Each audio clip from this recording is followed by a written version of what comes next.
Hi guys, welcome back to my channel. I just want to share with you some organizational tips on how to do well in your courses. On my previous video, I've shared with you my weekly schedule, and this was my way of organizing my week or my days. And actually ever since then I've re-updated this, but if you want to know how I've created this or the process of making this, I do have a video for that, so just go to my list of videos and you'll find it there. As I mentioned, I did create a new one because I had a course that I am no longer taking because I got a transfer credit for that.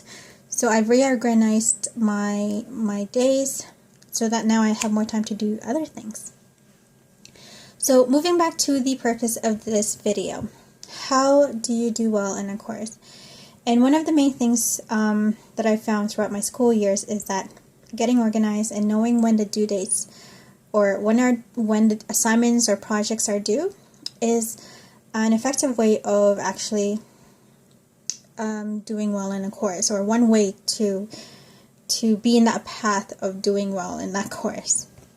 So usually at the beginning of your semester, the professor would often give you a course syllabus or a course outline.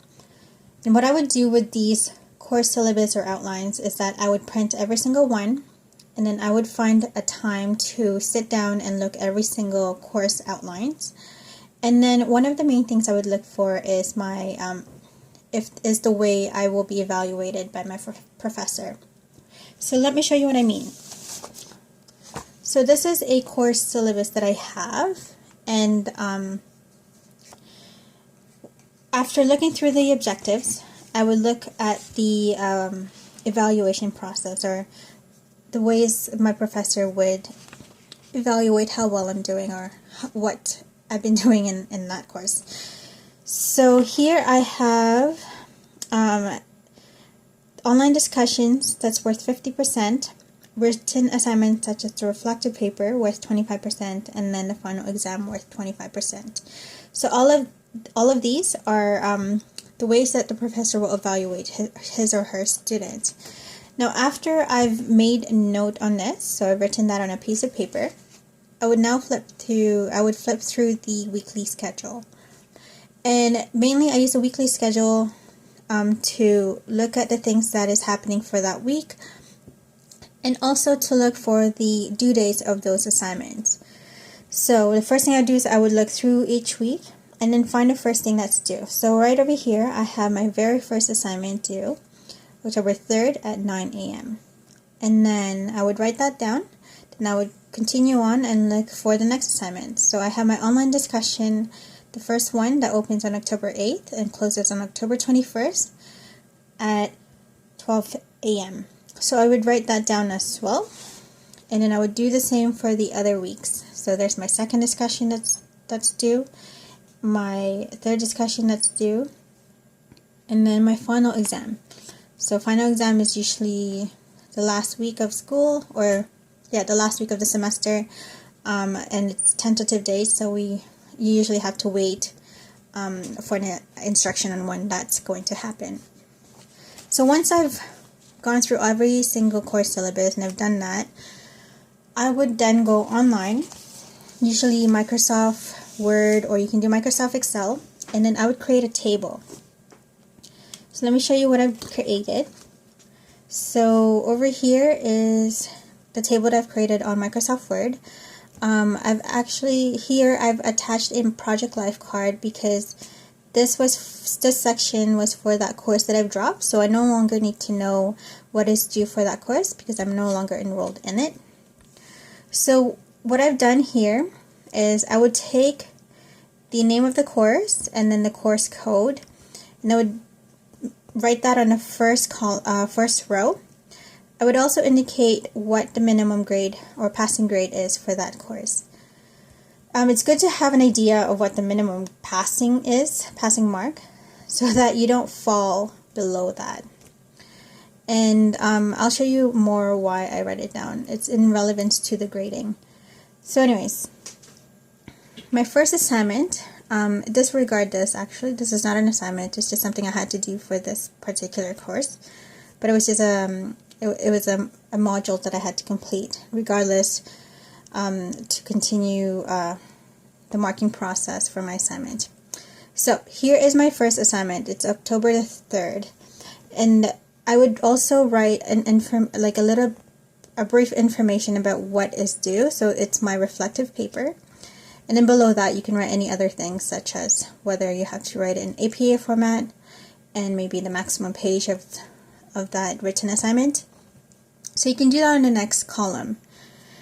And then the third column, you can indicate how much that assignment is worth. So this one is worth 25%, so that you know how hard you have to actually, how much effort you need to put into writing this paper. If it was worth 5%, then you don't have, I guess, you don't need to spend, maybe 2 days for it, opposed to if it was like worth 25%, then you obviously have to plan ahead and maybe put aside a whole week into writing this paper to do really well in it.